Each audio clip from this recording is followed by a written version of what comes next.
विवाह रिश्तों की जंग का कैसा यह बंधन भाग 1। शिखर हाउस के बाहर घर जगमगा रहा था। जगमग करेगा भी क्यों नहीं, कल ही तो दोनों बेटों की शादी होकर बहू के रूप में ऋचा और मोहिनी आए हैं। शादी के थकान के कारण सभी हो रहे थे। ऋचा और शिवाक्ष की पढ़ाई पूरी हो गई थी। पढ़ाई खत्म होने के बाद ही उन दोनों ने शादी करने का फैसला लिया था। उन दोनों से पहले आरव शादी करना नहीं चाहता था, इसलिए दोनों भाई की साथ ही शादी हो गई। ऋचा और मोहिनी बहू बनकर शिखर हाउस को तो रौनक लाकर दे दी, पर इन दोनों के जाने के बाद इनका मायका और मायके में रहने वाले सुने हो चुके हैं। कृष्णन जी अपनी पत्नी की फोटो के सामने आकर विदा हो गई। आज हमारी लाडो अकेला नहीं हूँ, तेरी तेरी यादें हैं मेरे पास। कितना सुना लग रहा है ना हमारी लाडो के बिना यह घर। तुझे तो पता है ना मेरी तबीयत में कितना ख्याल रखा उसने। आज जिंदा हूँ तो सिर्फ उसकी और आरव की मेहनत की वजह से। मैं तो तेरे पास आना चाहता हूँ, पर हमारी लाडो को यह पता चला तो वो फिर से नाक पर गुस्सा लेकर मुझे अच्छे से सुनाएगी। विदा होते होते बहुत प्रवचन देकर गई है हमारी लाडो हमें, खाने से लेकर सोने तक। क्या खाना है यह बात फ्रीज पर एक पोस्टर के साथ लगा कर गई है, और हमारे काम करने वाले काका को 50-100 बार रटा कर गई। कृष्णन जी कुछ देर खामोश रहते हैं। उनकी आंख भर आती है। अपनी आंखों को पोंछकर आज रोना नहीं है। आज हमारी लाडो पगफेरे की रस्म के लिए आने वाली है, इसलिए हम अपनी लाडो और जमाई सा के लिए अपने हाथों से मिठाई बनाएंगे। अगर तुम होती तो ऐसा ही करती ना। यह सफर कितना अजीब हो जाता है जब अपने ही घर पर ना हो। कृष्णन जी अपने कमरे से बाहर आकर किचन की तरफ आते हैं। काका की तरफ देखकर मुझे सूजी का हलवा बनाना है, अपनी मोहिनी और आरव के लिए। काका मुस्कुराकर कृष्णन जी के सामने सारा सम्मान रख देते हैं और उनकी मदद करने लगते हैं। रिमा शादी में आई थी ऋचा की, मोहन भी रिमा के साथ आया था। दोनों को साथ में खुश देखकर कांता जी और अमिताभ जी के दिल में कहीं ना कहीं इतनी खुशी थी कि वो बयान नहीं कर सकते थे। कांता जी को पिछले कर्म का दुख भी होता था कभी कभी।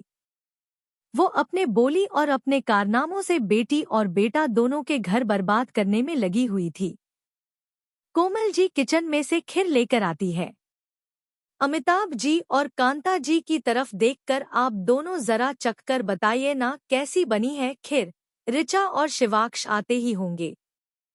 अमिताभ जी और कांता जी दोनों खीर खाकर एक दूसरे की तरफ बिना किसी भाव से देखते हैं। कोमल जी उन दोनों को कुछ कहता ना देख बताइए ना कैसी बनी है गिर। अमिताभ जी कोमल जी की तरफ देखकर बहुत ही अच्छी बनी है। अच्छा यह बताओ सिर्फ खीर खिलाने का प्रोग्राम है या और कुछ बनाया है तुमने उन दोनों के लिए? बनाया है ना, खीर, समोसा, पनीर, आलू की सब्जी, दाल फ्राई, इतना कुछ बनाया है और सब कुछ ऋचा की पसंद का ही बनाया है। लाल साड़ी पहने, हाथों में भरकर चूड़ा पहने हुए, मांग में सिंदूर और सर पर छोटी सी बिंदी लगी, हाथ में गहरी मेहंदी रची हुई थी। पैरों में पायल की आवाज करती हुई एक लड़की कमरे में आती है। बेड पर सो रहा आरव अपनी एक आंख खोलकर मोहिनी की तरफ देखता है। मोहिनी कमरे में बाल बना रही थी। मोहिनी का ध्यान उसकी तरफ जाता है तब आरव अपनी आंख बंद करके सोने का नाटक करता है। मोहिनी को शरारत सूझती है। वो आरव की तरफ आकर उसके कान में धीरे से बुदबुदाते हुए शिवाक्ष भैया और ऋचा हनीमून के लिए निकल गए हैं। आरव यह सुनकर जल्दी से उठकर बैठ जाता है। ऐसा नहीं हो सकता है। पहले हमारी टिकट थी हनीमून जाने की, मेरा मतलब हम चारों की साथ में टिकट थी, फिर वो अकेले कैसे निकल गए? मोहिनी हंसते हुए, तुम शिवाक्ष भैया के साथ हनीमून के लिए जा रहे हो या अपनी पत्नी के साथ? मोहिनी शादी के बाद चेहरे पर अच्छा निखार आ गया था। आरव मोहिनी का हाथ खिंचकर अपने ऊपर लेता है। मोहिनी आरव के गोद में बैठी हुई थी।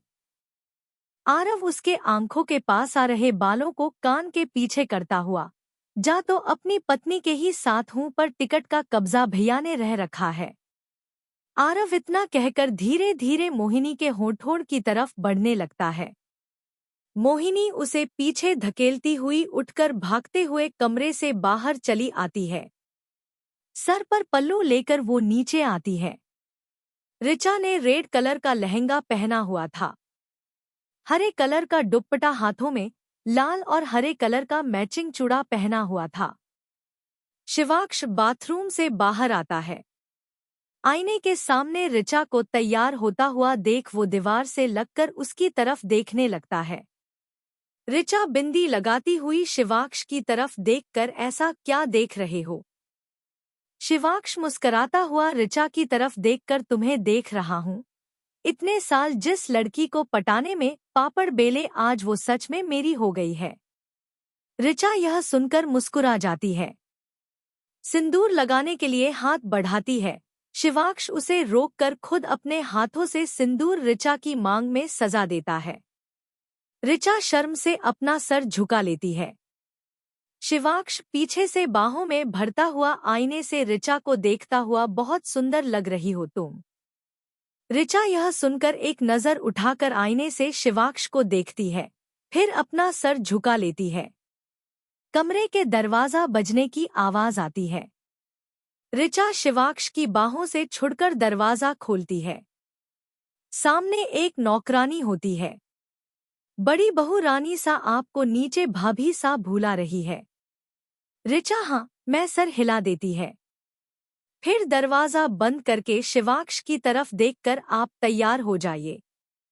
अगले भाग में कैसा लगा आज का भाग जरूर बताएं और रेटिंग समीक्षा जरूर दें। धन्यवाद।